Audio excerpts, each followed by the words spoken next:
Okay, everybody, let's welcome the team champions of LIV Golf Hong Kong 2025 Fireballs GC. Thank you. We also have up here our individual champion of LIV Golf Hong Kong, Sergio Garcia. Thank you. Love it when this happens. So, Sergio, I'm going to start with you. You fired off an incredible 7 under today. You finished 1,800 for the tournament, 3 ahead of Dean Burmester. You were on fire today. Tell us about your round. Yeah, thanks, Jane. Obviously, I knew that I had to play well. My goal from the beginning of the day, it was to shoot 5 under. And when I got to 5 under, then I had to make a new goal. And I was like, okay, let's try to make a couple more, in the last 8 holes because I got to 5 on 10. But yeah, it was just solid. I played very well. I gave myself a lot of chances throughout the whole day. I only made a couple bad swings, but I got away with them and recovered nicely. And it was nice to see not only that I was doing well and leading the tournament, but my teammates were playing great. They were keeping us there with a chance to win. And obviously, when you can pull the double, it's a lot. It's a lot sweeter than if it's just one of them. So very proud of them. We've got our clutch rookie up here. He was able to secure that final birdie putt on his last hole to cinch it for the Fireballs. Otherwise, you guys would have been forced into a playoff with the Stingers. Luis, you're 3 tournaments in. You've been on the podium twice. Tell us how it feels. Yeah, it's been incredible. I mean, I just have an incredible team. They are great persons, but as well, they just play too good at golf. So, yeah, I mean, very happy for the team to be able to hold that putt and help them. Abe, obviously this course suits the Fireballs. It suits you. It suits Sergio. Just tell us about your week and how sweet this is to be back-to-back champions in a different way, back-to-back individual last year and team this year. Well, obviously I'm biased. I love this place, but I feel like we all do. It's just a golf course that it's a lot of fun to play. You have to be creative. You have to be really good and position the ball where you're supposed to. You can't really overpower it, which I find that obviously very, very fun. But you got Pooch that hits it a mile, and he's got to throttle back a little bit and hit some shots, which is really cool to see. And we've enjoyed it. We've had a great week. We pretty much have dinner together almost every single night, and it's been a blast. So I'm getting to spend some time with these guys, learn from Sergio, and also learn from the young guys as well. It's been really cool, and this golf course will always be very special for me, and I believe for all of us. David, you guys won in Adelaide. You guys won here. You're obviously on a roll. You've got an incredible team. Just talk a little bit about how it feels to be back-to-back champs. No, yeah, it feels amazing. I think, Abe played really well last week. Obviously, he helped the team a lot, and Sergio this week just played unbelievable. So I think I did my part a little bit too, and it's just amazing to be back-to-back champs, and I think we took that first spot on the team standings, and hopefully we keep it throughout the year, and hopefully we win a lot more. So last year Benji was on your bag, Abe. This year Benji's on Sergio's bag. You guys both won. Is there something with Benji on this course, Sergio? I'm giving him a nickname. I'm calling him King Kong. He's the king of Hong Kong. So obviously, he's got something on this course for sure. It's great to have him on my team. Obviously, when him and Abraham parted ways at the end of last year, I wanted to get someone else to work with Wallace, with Neil, and I thought he was the perfect guy to do it. And he loves the team. We all like him. I mean, they parted in a great way, so it's not like there was any bad blood there. So I actually talked to Abraham when I decided to put him in my team, and he was really happy for me to have him. So obviously that meant a lot, and just couldn't be prouder of both of us and all of us. So it's been a great week. Sergio, every time I talk to these guys, they always talk about what an incredible leader you are of this team, what an incredible captain you are. So before I get to you, I want to go back to these guys, and I just want you guys to say a few words about Sergio as a team captain and how that's contributing to the success of the team. I'll start with you, Luis, since you're new here. Yeah, he's been awesome. He's been super nice to me. Yesterday I didn't have my best round, and he talked to me after. He talked to me about what I need to improve, what I should do better, and I think that's like how a good person he is. He's just trying to take care of us and try to so that we can improve. So yeah, I'm really thankful for him that he's super nice with us. Abe, what do you think of Sergio as a captain? Well, I think he's a perfect role model to follow. He's been, I mean, an absolute stick for a long time now. And I told him when we were actually in the practice round, I was like, the way you're playing, you never know. I mean, maybe the best is still ahead. I mean, I know you've played some really good golf for a long time, but he still hits the ball. I mean, it's up there in ball striking wise in the world for sure, and it's been there forever.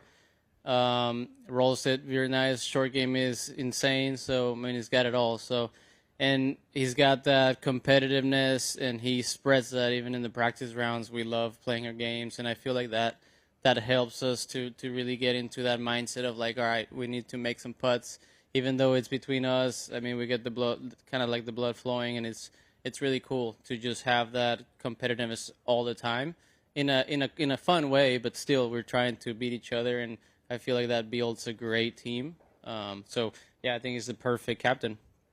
David, words on Sergio as a captain?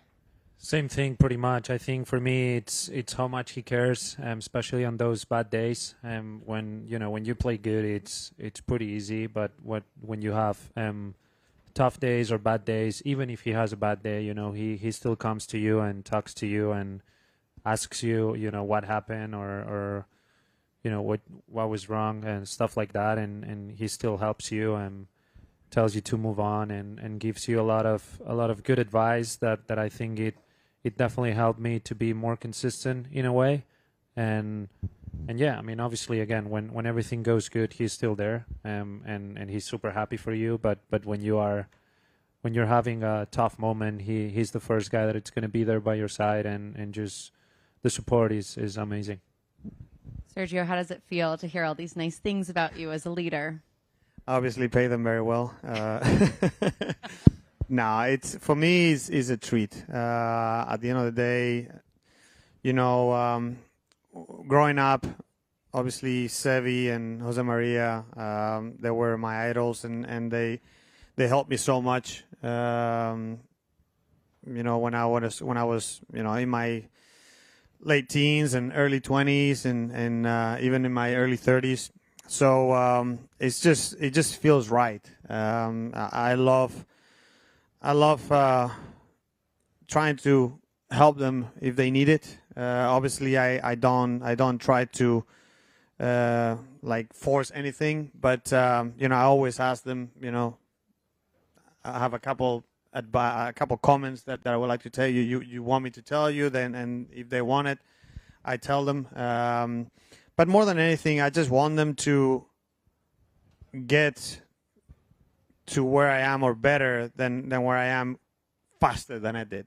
That's the main goal. And so I just give them some of my some of the things that I've gone through, and just trying to help them as much as I can.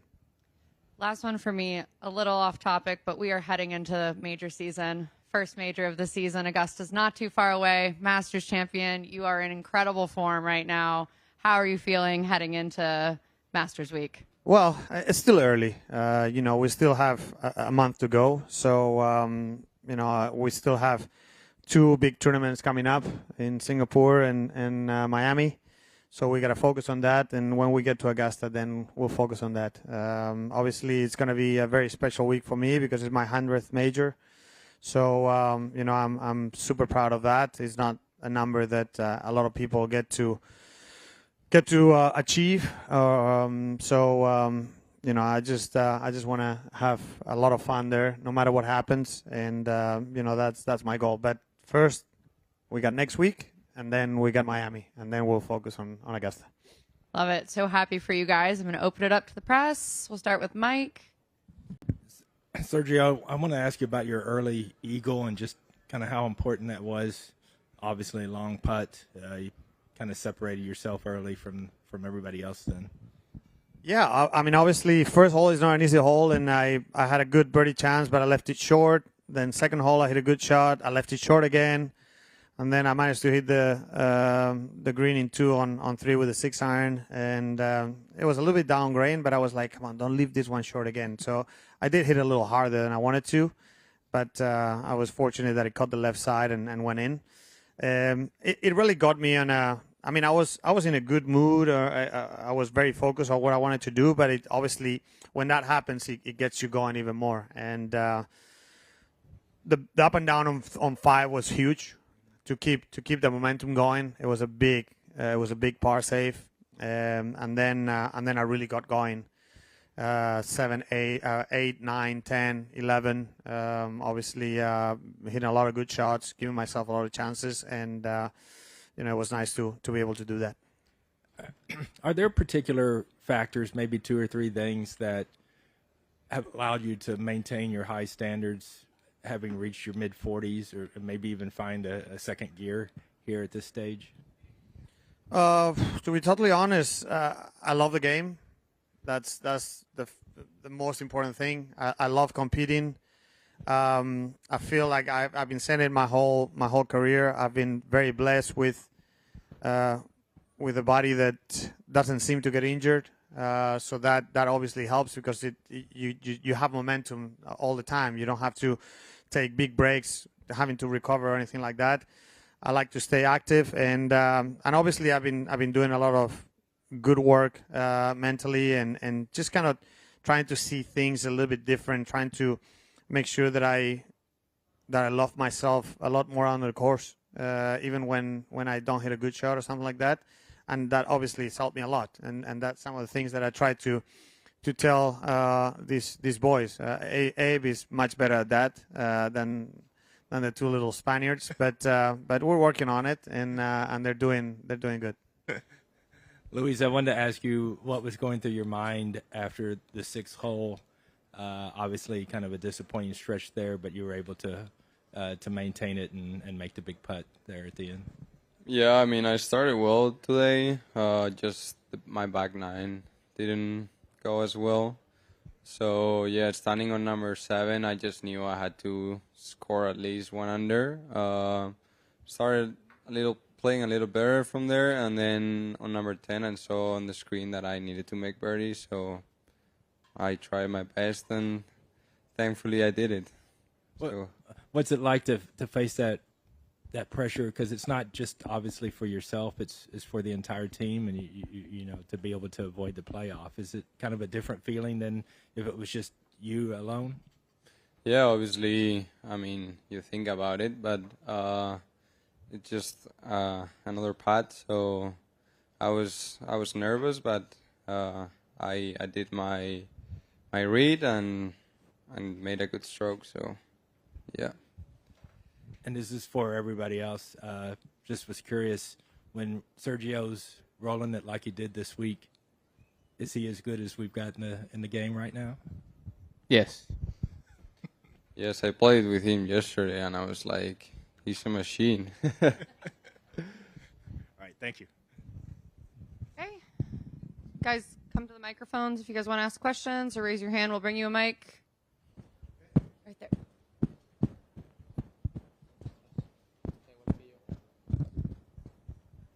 Hello, this is from Sina, China.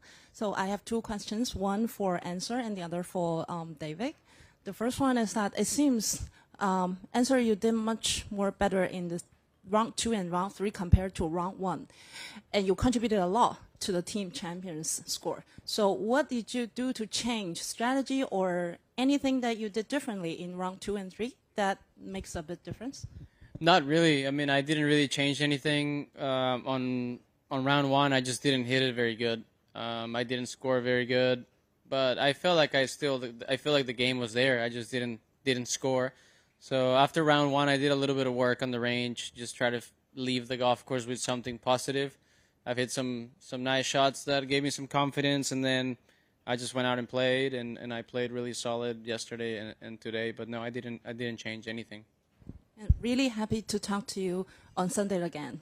And we did the interview several days before. So Well, happy to.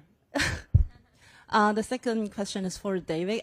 Again, we met several days ago, and then together with Caleb and Tom, we talked about the Champagne Challenge. So this is the second year that you experienced this Champagne Challenge in Hong Kong. So any special feeling about the challenge this year for Champagne? No, yeah, it still smells not great, but it's a great feeling. It's a great smell, obviously, for a few minutes. Then it gets a little worse, but overall, I mean, hopefully we can smell like this for the rest of the year. It means we're doing a good job. So I don't mind it at all. But yeah, this T-shirt or shirt is, I don't know if I'm gonna keep it or not, but yeah, it feels very nice. Thank you very much, and congratulations again. Thank you. Anyone else in English or Chinese? No? Okay. Guys, congratulations. Let's do it again next week.